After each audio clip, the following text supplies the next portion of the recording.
still the damn same. Nothing's freaking changed. It's been the same for the last 30 years, and I don't think they're going to change it anytime soon. So when I talk about the family concept, right, who is the, so if each, in this case, I'm showing you the bumper family, right? Everybody with me? Yes. Nods, yes. Okay, so who's the mama duck in the bumper family? Who's the mama duck? The bumper cover is the mama duck, right? Mama duck is the bumper cover. Everything that comes after the bumper cover is all its little babies, okay? All we're telling you is this, and just think about this for a second. When you're writing an estimate, right, before you move on to what comes after bumper, grill or headlamp? Like I said, it's only been a decade since I've written grill. One or two. One of the two, right? But before you leave the bumper family and you move to whatever's up next in our sequential order, I think it's grill, right?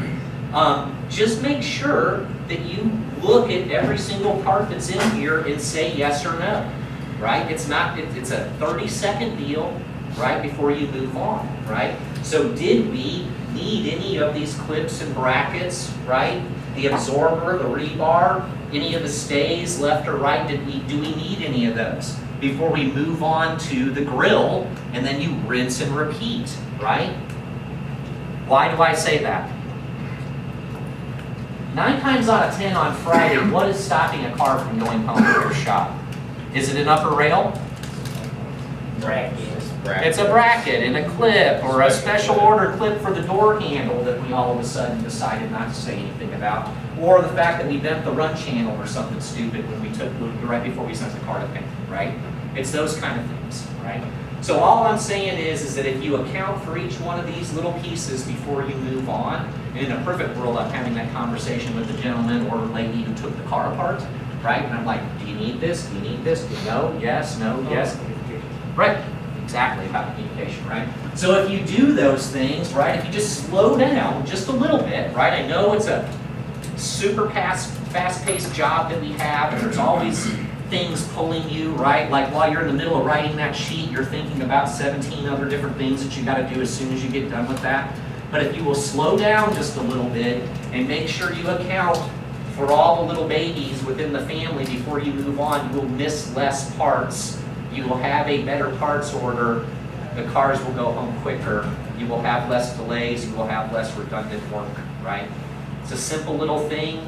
I think what gets in our way most of the time is time, right? We always feel like we got to get to the next thing, right?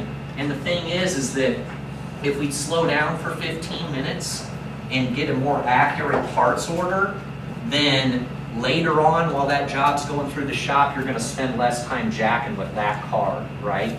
Because again, I would make the argument, what really sucks the time out of your day is the redundant steps that we make on every single RO that comes into the shop, right? Multiple supplements, multiple ROs, multiple supplements, multiple parts orders, multiple times of the car coming in and out of the shop because we find more stuff, we throw it back outside, we repeat the parts order process or maybe call it in a supplement, then we're on hold again for 3 days, right? And then we look at our sub, and then we're telling our customer, yeah, damn insurance companies take so long to come out and look at these things. That's why your car isn't ready, right? That's not why. The reason why is because we didn't find everything on the first shot, right? So I know that's also not an easy thing to do, is to find everything on the first shot, but if that was more of our mindset, of our goal, it would happen more often, right? And I tell everybody when I teach these classes that I ran a Honda dealership, right? The piece that I left out of there was also a Volkswagen dealership. I don't like to say it out loud because I don't want any bad mojo to follow me around. But if you can imagine, I'm running this dealership shop that's mostly Honda, but we had Honda and we had Volkswagen, right? So imagine my day-to-day when I'm dispatching cars out to my technicians, gravy, Antichrist of gravy, right? That's pretty much how Volkswagen is, right? So if I dispatched a high front end hit to my technicians, I was the best damn boss you've ever met, right? Because flag day's coming and I'm about to get some good hours. If I gave them a side hit Beetle, how do you think they felt about it? Probably not the same, right? Now, the reason why I'm telling you this story is because I go back to my technicians now. Those Volkswagens, by the way, would grow grass underneath them at my my shop. Those damn cars would be there forever. And what would I tell the world of why they were there so long? What did I tell everybody? Yeah, parts take forever. The cars are an absolute pain in the ass to work on. We got to wait for parts. Honda gets me parts the next day, and Volkswagen takes 3 to 5 days to get me parts, right? The thing is that was a great story I had, and I truly believed it, but that really wasn't why those Volkswagens stayed so long at my shop. They stayed so long because we had multiple parts orders, right? And I had to wait those days for them to come in, and a lot of that stuff we could have headed off. What I tell technicians, when I go to my technicians now, and I still have friends with most of them, right? And I tell them, I'm like, Ed, if I gave you a side hit beetle, right, to the tune of about 40 hours, right, and you disassembled it, and we slowed down and took our time, and we got an accurate estimate on it, and we got 100% of a parts order on that car, and it's 40 hours. How long do you think about it? And then I asked the body tech, how long will it take you to move that car from body to paint? What do you think they tell me? 40 hours, yeah, I mean, kind of. Might take them 20 hours, right? 4 days. Most body techs, by the way, will tell me if they've got a 40-hour side hit that they don't have to stop on, they'll have that car in paint in 3 days. Would you guys, gals, agree with that? They may be 4 days, but the body tech's going to tell you 3. You see what I'm saying? My point is that same car, that 40-hour side hit, could spend 6 weeks at the shop, 4 to 6, right? The reality of it is if we had all the parts on the first shot, my body tech told me you'd have that thing in paint in 3 to 4 days, which means at the end of the day, it was really a 7 to 8 day job that was sitting at my shop for 4 weeks. See what I'm saying? So at your shop right now, right, if you don't have a defined disassembly process, but on occasion, right, because we have different technicians, they take the car apart and they actually find everything they need on that car in the office. We don't have a jerk of an insurance people. The office writes it well. Everything just aligns, right? And we get all the parts on that car and they come in, and all of a sudden, you're sitting at your desk, right? And you look out there and that damn car's on the ready line, right? And you're like, holy shit, how did that thing freaking go through the shot so fast? Why did it go through the shot so fast? They didn't have to stop. You see my point? They didn't have to stop on that car. That's why all of a sudden it surprised you that it's out the other side, right? So it's more about what we do in the beginning that sets that car up for pass or fail. But we have this mentality in this business that, oh, we'll just get it later, right? You know what I mean? It's like how we think. We've got to change that, right? So, some tools that can help us, right? I'm not going to talk about the estimator caddy because I don't really believe in it, because what I'm telling you with the estimator caddy is for you, the estimator, to go out there and use it to take stuff apart. Now, I say I don't believe in it. If you think that that would give you this type of thing, it's in your book, if that would give you some kind of an advantage of being more accurate, maybe you're a small enough shop to where you feel like if you build a caddy like this, right, that your estimator can roll out there, that can bend the upper tie bar backs and you can see the fans and those kind of things. If it's going to bring you value, then I'm for it, right? Okay. What my brain tells me is that I'm not going to find anything out until I get it inside and I properly take the car apart, right? So to me, it's kind of an old school way of looking at stuff.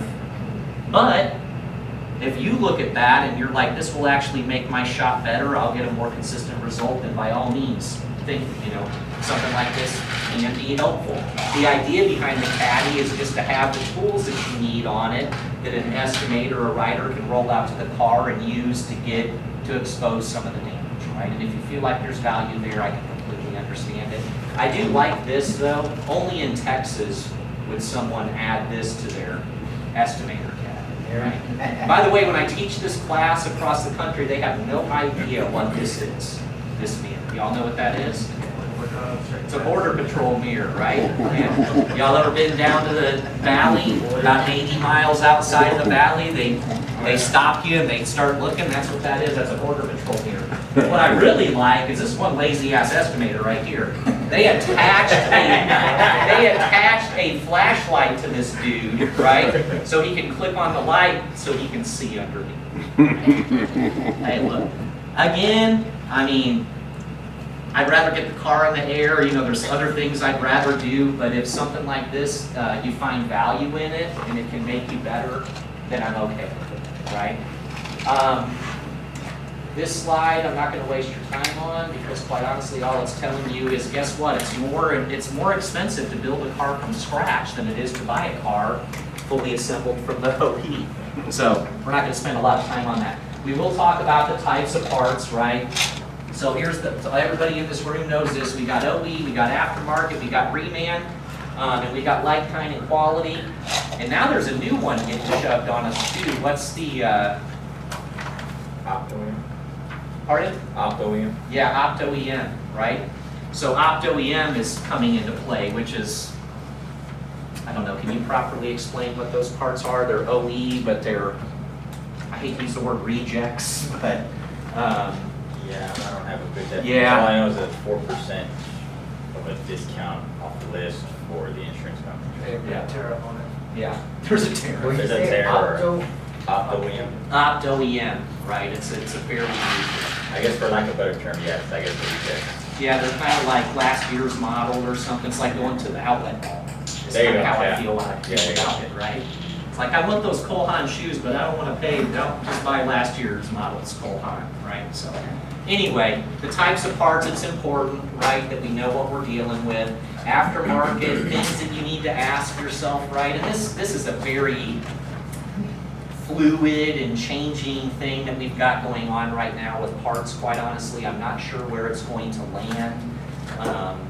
Again, the OE is now all of a sudden much more involved. We've actually got cars with aftermarket parts starting to get crashed into walls. I don't know if you realize after that John Eagle Honda lawsuit that yes, that shop lost that lawsuit, but then the lawyer and the Auto Body Association of Texas, which is a Dallas, East Texas chapter, which they talked to Honda to, but they're not tied. They actually went out and bought 3 cars and mimicked the repair that John Eagle did, had a control car that had never been in a wreck, and had another car that they put a aftermarket rebar, windshield, hood, 2 fenders, and a wheel, and they smashed them all into a wall, right? And they used Carco, which by the way is a company that the OEs hire. They're a engineering company, well-known engineering company that's what they do, is they crash cars into walls, right? So, the thing that came out of that crash test, by the way, just so you know, is yeah, the glued-on roof that they mimicked the repair failed, right? But the car that got the aftermarket parts failed worse. Now, the insurance companies are pushing back, and everybody's pushing back on this thing. But at the end of the day, as far as I know, the 30 years I've been doing this, that's the very first time a car's had aftermarket sheet metal put on it and it's actually been slammed into a wall. Okay. The rebuttal, by the way, from one of the big bumper makers, Diamond, by the way, which all of you guys buy Diamond rebars, is they took a rebar, put it on a sled, and ran it into a wall and came out and did one with the OE and came back and said, look, see, they both bent the same way. That is not the test, right? The test is what happens to the occupant while they're inside the car. It was never, none of these tests were about how well did the parts hold up. It was about what happened to the human inside the car, right? And so that test that Diamond put out where they just ran a car in, sled, no occupant, nothing like that, that didn't tell you anything, right? So one of my arguments is it's just unfathomable to me that they've been throwing these parts on cars for the last 20 plus years and no one's ever tested them. Think about that for a second, right? So I don't know where that's all going to end up with the aftermarket parts and sheet metal. I can tell you I wouldn't put an aftermarket rebar on my 16-year-old daughter's car. Wouldn't happen, right? There's no way in hell I would do it. So the unfortunate thing is I did it to my customers for like 20 years. Knowing in my brain that it probably wasn't the right thing to do, but it wasn't so prevalent as it is now, like it's on the top of all of our minds now. I used to have body techs come up to me and say, boss, you sure you want me to put this aftermarket rebar on? He'd say, here, feel this, and it'd be like a baseball bat, it was so light, right? And then he'd say, here, hold the OE, and you're like, holy crap, You know, there's like an 8-pound difference in this rebar. I don't know if you all experience that sometimes, right? But if that's the case, in my humble opinion, that rebar should not go on the car, right? So I realize we've got DRPs and things of that nature that we're dealing with, but keep in mind the liability that you're putting yourself into if that car doesn't react right. You think you're going to be able to throw that all off on the insurance company, and it's not going to really help away from you. So what's important about aftermarket parts is that some of the stuff we just talked about, was the customer informed of their use? Did you guys and gals know in the state of Texas, there's a thing called the Texas Bill of Rights, and it's real damn clear on parts usage for cars. Did you realize that? You can go print that out for free, by the way, and hand it to insurance people if you said like. But the Texas Bill of Rights simply states in there that the insurance company cannot dictate what kind of parts are used to repair their car. Yeah, but I just did this last week with a claimant, and it was a Honda, like a 15 Honda Civic. Back and forth with the insurance company, I had used LKQ and aftermarket parts, and they're claiming they're not the insured. Yeah, they're not even insured, yeah. And basically, they pretty much denied the claim, made him go through his own insurance.